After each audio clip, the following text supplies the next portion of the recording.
Hey, welcome to A Foreigner in the Philippines. Well, I thought I would spend just a little time going over some of the comments that are being made about us. First of all, you have to understand that what is happening right now is what could be called a feeding frenzy, because what one channel starts to hate on, another will start to hate on, and then another will join in, and another will join in, and on it will go, a feeding frenzy, because they're all out there and they all want to chip in.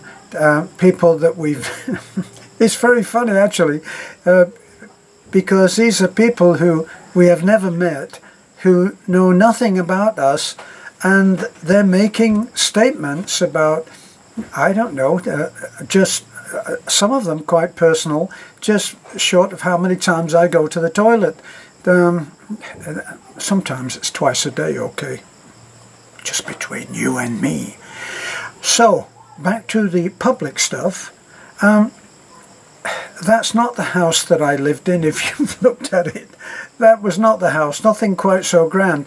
In fact, it reminded me of the little house that Stan Laurel used to live in. You know that Stan Laurel was, if I could only be spoken of in the same breath as Stan Laurel, I would be a very proud man. Anyway, so someone said, he's changed since they started, he's changed.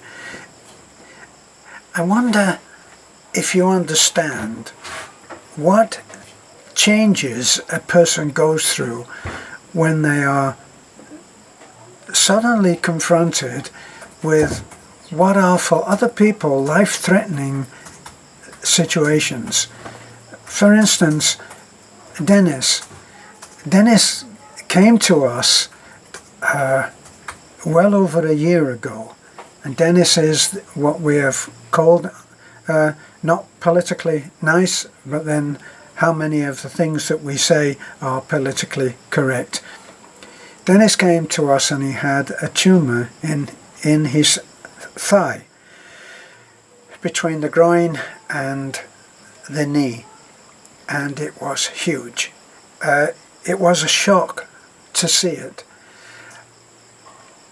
We took him to the doctors, and as good neighbours and as one of our congregation, okay, we took him and we got him examined, and the doctor said it's an amputation job.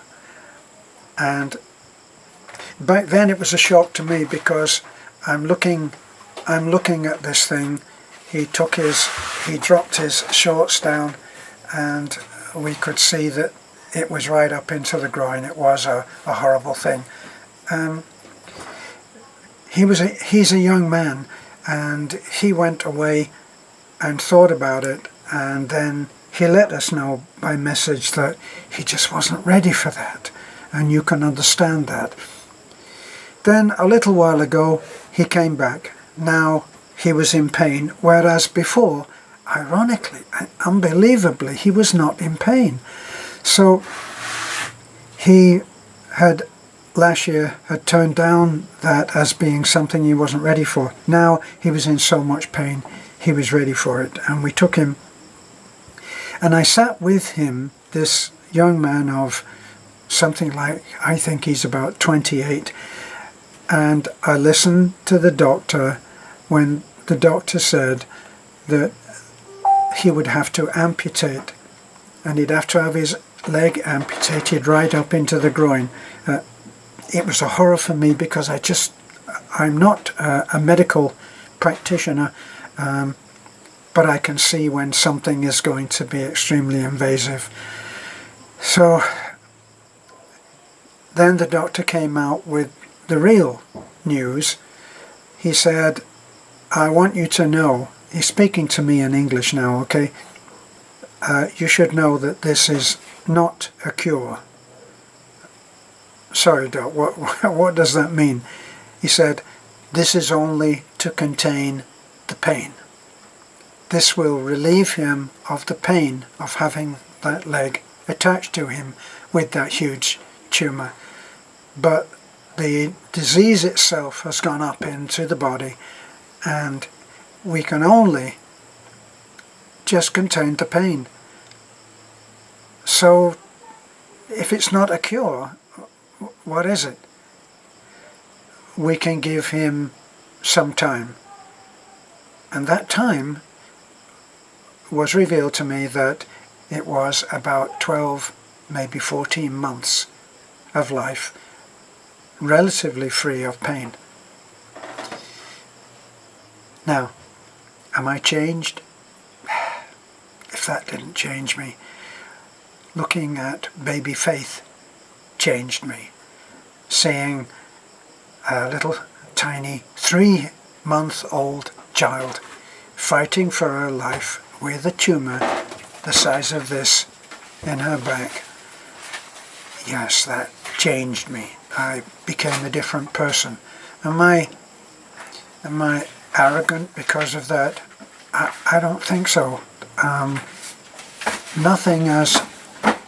Nothing humbles you more than watching someone who is in a life-threatening situation fighting for their life. We have another little favourite girl of mine because she is so brave, such a hero, and that's baby Jane. And baby Jane has she has a disease, okay, that threatens to break every bone in her body if she's not careful.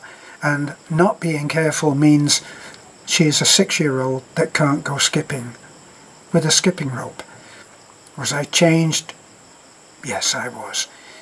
Was I changed when I went round because we had heard that baby Jane had hurt herself? And we know that she breaks bones very easily, and she had seen other kids skipping with a rope, and she's about 6 years old.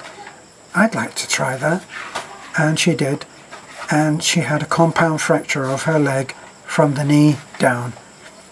And I held that little girl, and she never cried, she never made a complaint, she never whinged or whined. Was I changed? Oh yes, I was changed. And there have been so many other things. I've spoken to a mother who, just to support her family, who her girls have been called lazy by some of our deeper thinking subscribers or viewers, probably not subscribers, since we firmly believe that our subscribers are solid gold, and they proved it many, many times. And this lady broke rocks with a hammer to make it up into smaller, what you would call, I guess, number 1 or number 2, I think it was number 1, gravel. They have to be a certain size, about so big, and the way to get them that is to break them down with a hammer. And how do you do that? Well, of course you do it with a hammer. And the lady is in her 60s. Am I changed? Yeah, I'm changed. So we've been doing what we've been doing, and we've listened to the feeding frenzy happening and everybody offering their input, some of it well-intentioned and pure of heart, and then others who have been trying busily to destroy our hope for the future, destroy our intention to live our life in this country that I have adopted, the intention to destroy us. And yet we've listened to these people who say, well, it's Terence's emphasis on the trolls, that he's blaming everything on the trolls. If you're not aware that we are the flavour of the month for attack on something, I think it's more than 5 sites now. I think it might actually be 6. Some of them good, some of them not. Some of them telling of my biography. So, a quick run through my biography. Right, I was born in 1939, and I was born in a slum I was born in Hume, which was one of the poorer sites. To very poor people, my father spent a lot of time out of work. My mother worked at the Dunlop factory at one point, spraying barrage balloons, which they, if you don't know what a barrage balloon is, which you probably don't, they look like, kind of look like baby elephants, and they're inflatable balloons which they fly into the sky to stop bombers from getting too low when they bomb Manchester, which was an industrial town. Now, I remember when my mother was working in the factory that I would be with my father even as a baby. Let's face it, most of us have memories from being a 1 or 18 months old. Certainly I do. And I remember that my father was deaf. I remember that when I heard the bombers buzzing overhead and I would hear the siren, my father couldn't hear them. And even as a baby, I would wake him up and we would go to the bomb shelter, which was in the middle of the road. And when we came out, we would hope that our house was still there. So, yeah, I can be on a Monty Python sketch where they talk about bad stories. You lived in a shoebox. My God, we dreamed of living in a shoebox.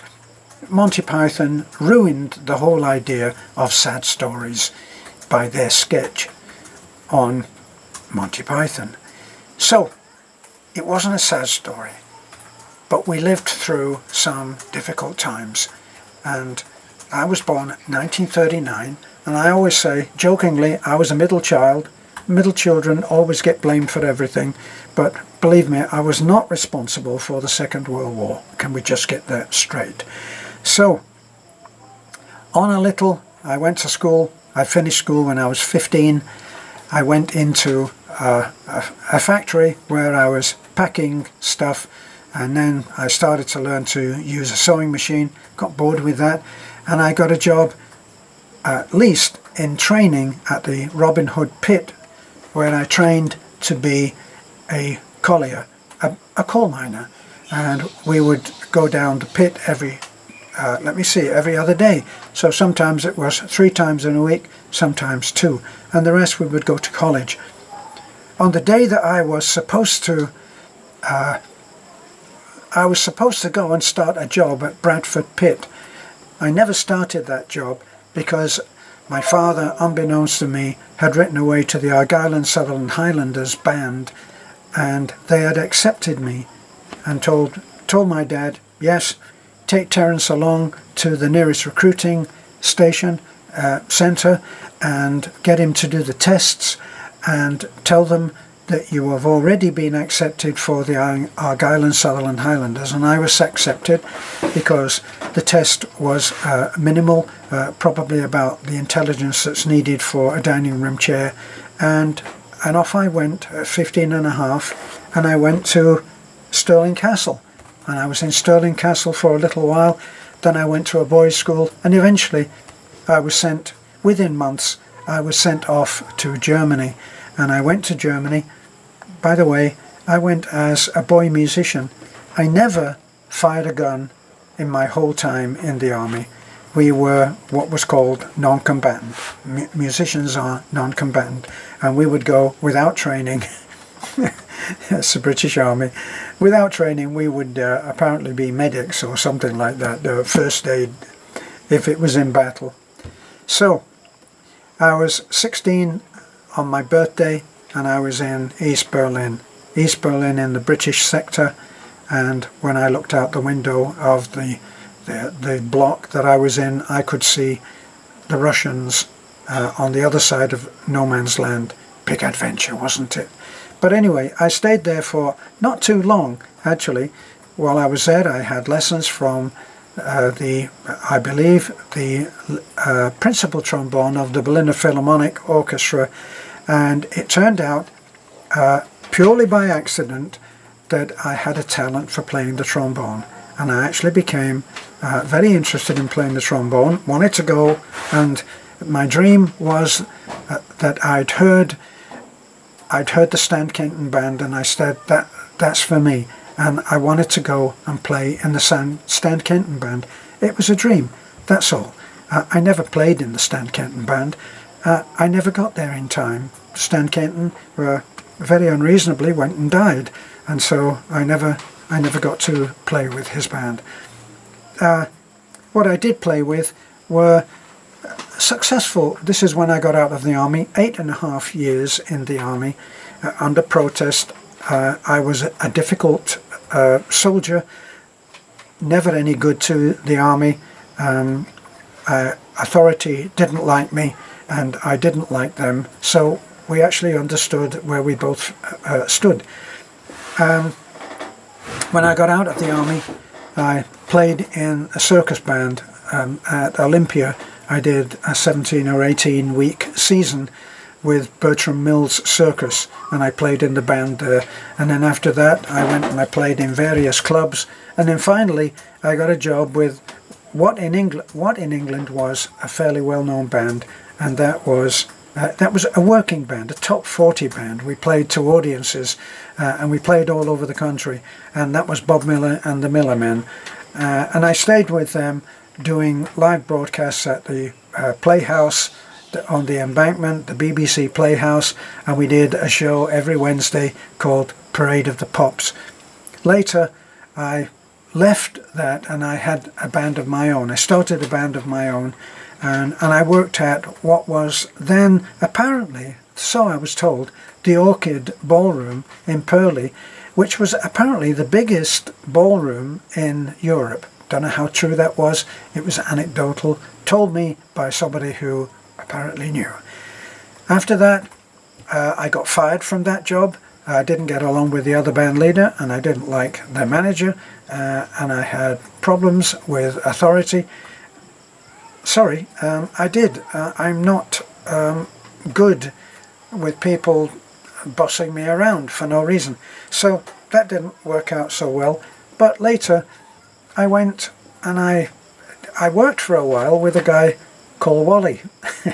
And Wally was an excellent body guy for working with cars, and just purely out of interest, and I went and worked with him on a casual basis, and I learned how to panel beat, and I opened my own little shop, which we struggled to keep going on my own.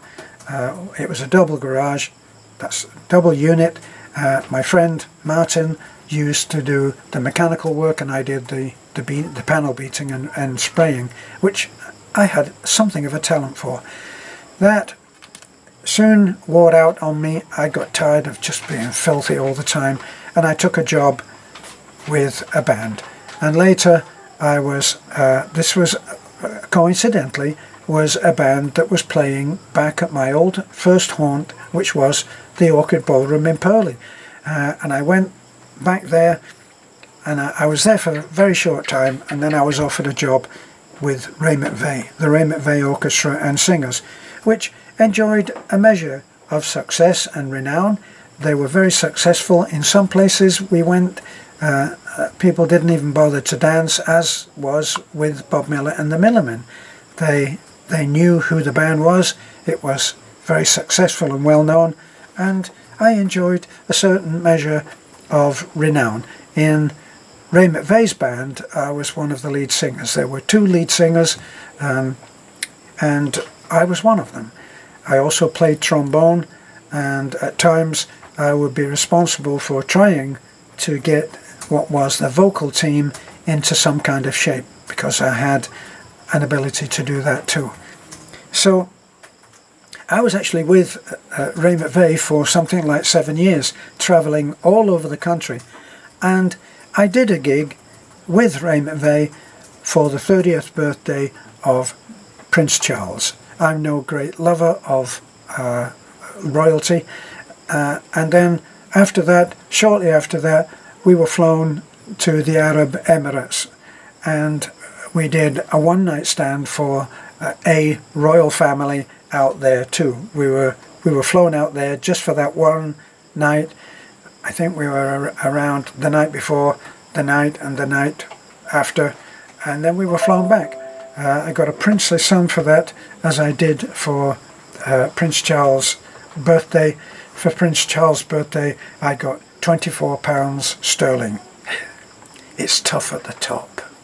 Okay, so after that I actually went and lived in Australia, and I stayed in Australia for almost 6 months. I loved Australia. I would still be there, but they wouldn't accept for me to stay. I didn't have a skill that they recognized, and surprisingly, being a musician, even a good musician, is not recognized as a valuable inclusion into the workforce of a country. So I came back. I married a Filipino, and we were later divorced. We had 2 children. I'm not good with marriage. I've had a very checkered career with marriage. Music and marriage does not marry very well, and so it doesn't. Being away so much does not make for a great marriage. I am amazed at how Filipinos manage to keep these long distance relationships going and yet still call it a marriage. I couldn't do it. So I went to America. I finally realized my dream at the breakup of my marriage to my Filipino wife. When that was over, I finally went to America. And here's the irony. I'd always wanted to go to America and be a musician, but I had a 6-year-old boy that came with me, my son Luke, who chose to come with me. Of the 2 children, he chose to come with me. Theo was very close to his mother, and it seemed like he would stay. Paul was my stepson, who I loved as my own son, who wanted to come with us, but he couldn't because I had no legal right to take him. Even though we were married, I would not have been able to take him. So sadly, I was not able to do that. So we came and Luke and I made a life of sorts in America. And in order to pay for the ticket, I had to sell my trombone. How's that for irony?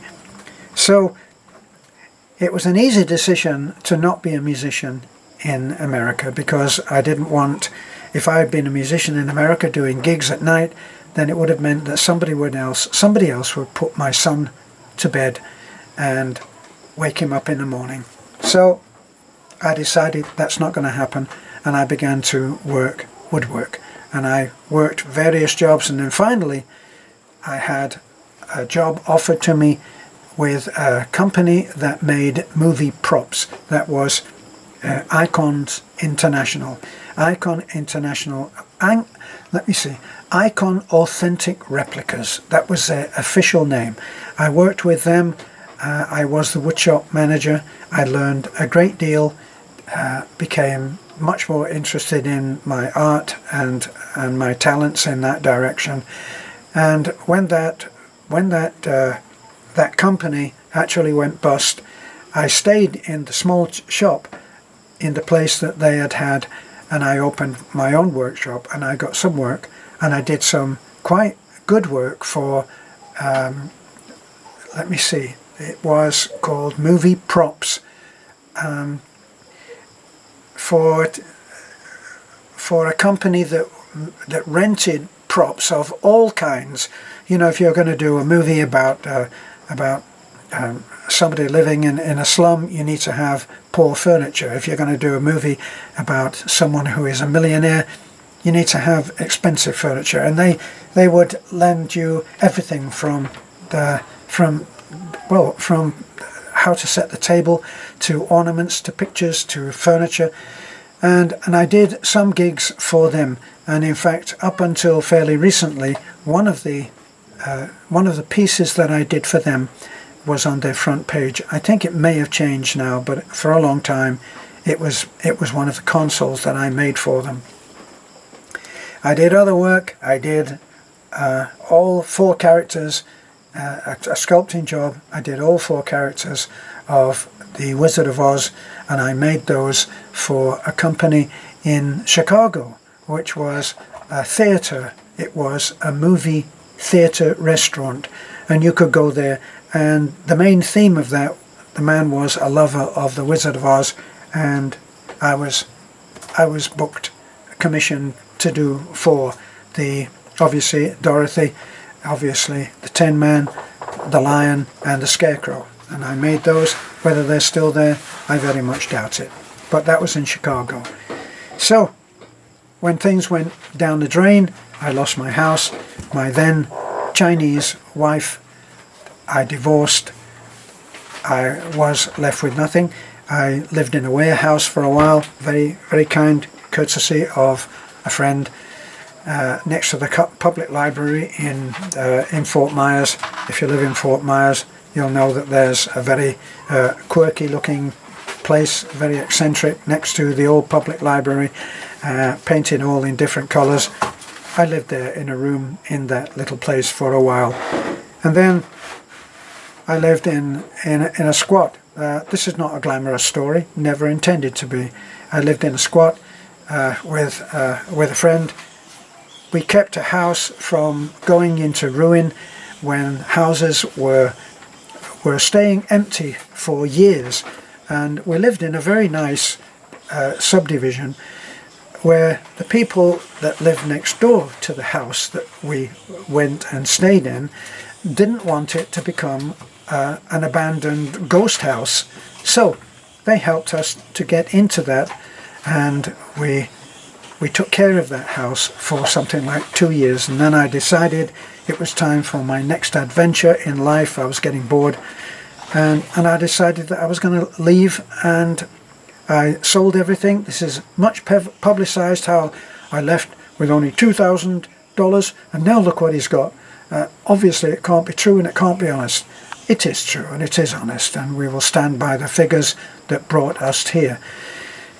At first we lived very happily in Nanai's house, and then I built my own house while we were living there.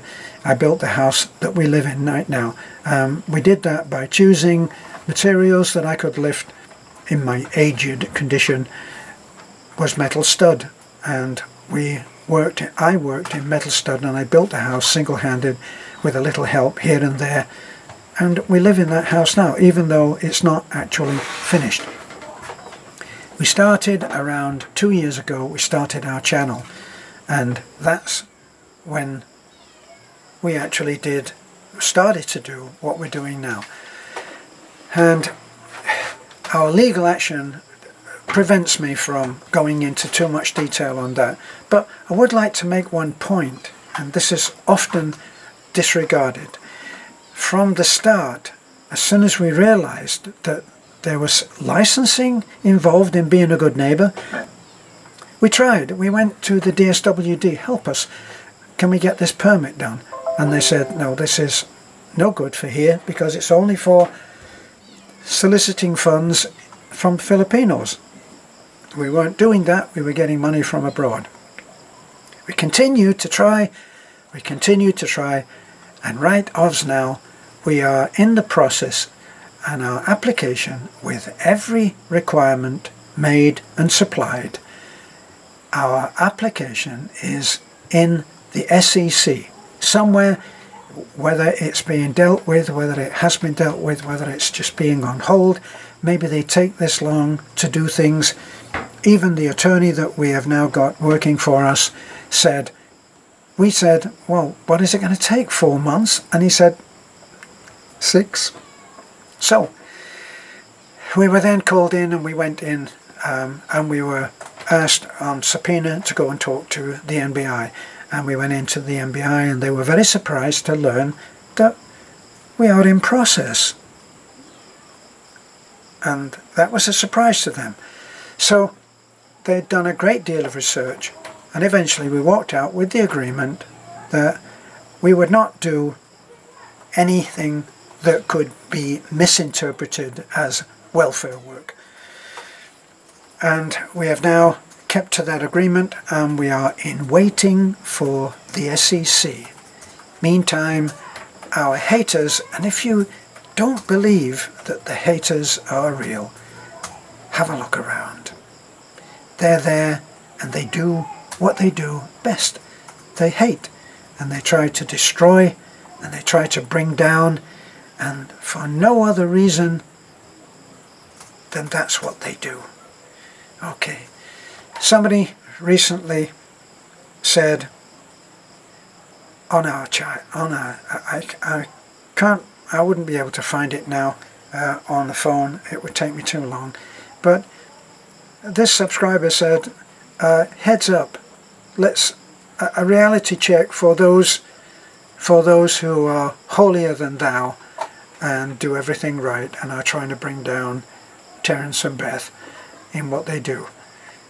While this is going on, while all of this is going on, people that have been housed, children that have been fed, children that have some help with education and uniforms,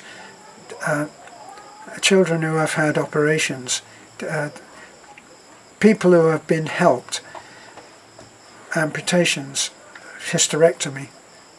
The haters continue to ignore all of this and don't realize that hundreds of people are being impacted by this destructive stuff that's going on. Am I a saint or am I a sinner? Well, if you have been following the videos and actually watch them all the way, then you'll make up your own mind. Somebody just recently said, I thought that all your AdSense money and all the money that you're making all went into savings, and yet here you are saying you had to pawn your wife's wedding ring. How's that for manipulating? If they'd just watched the video, they would have known that in Tubigon, on that day that we broke down and needed help and had limited money, all of the banks were offline. You go from one bank to another, the ATMs are offline. Go into BDO, walk into the bank, and they say, what can we do for you? You say, well, I'd like some money. Sorry, we're offline. And they can't do anything manually. Welcome to 2018. So, we did the only other thing. Beth said, well, we're back to it from when we first met. When we're short of money, the wedding ring had to be pawned. And that's what we did. No manipulation. On our way back, when we had found that the banks were not offline in Tagbilaran, we were able to draw money, and on the way back we picked up our wedding ring. Case closed. So that's where we are right now, and when we can release more detailed information in our updates, we will. And we want our subscribers, our solid gold subscribers, to know exactly what's happening. This is a foreigner in the Philippines. You can help by doing what I've said before. You have a voice. You can write to whoever you wish that you think might help. Rafi Tulfo, by the way, does not accept emails. He does not accept phone calls and letters. You have to turn up at the door. And we'll see what can be done about that. Meantime, we wait for the SEC and we lead a quiet life and we try to keep you entertained, which was really all that we ever wanted to do. This is a foreigner in the Philippines. I know it's been a long one. Hope you're still here. Bye for now.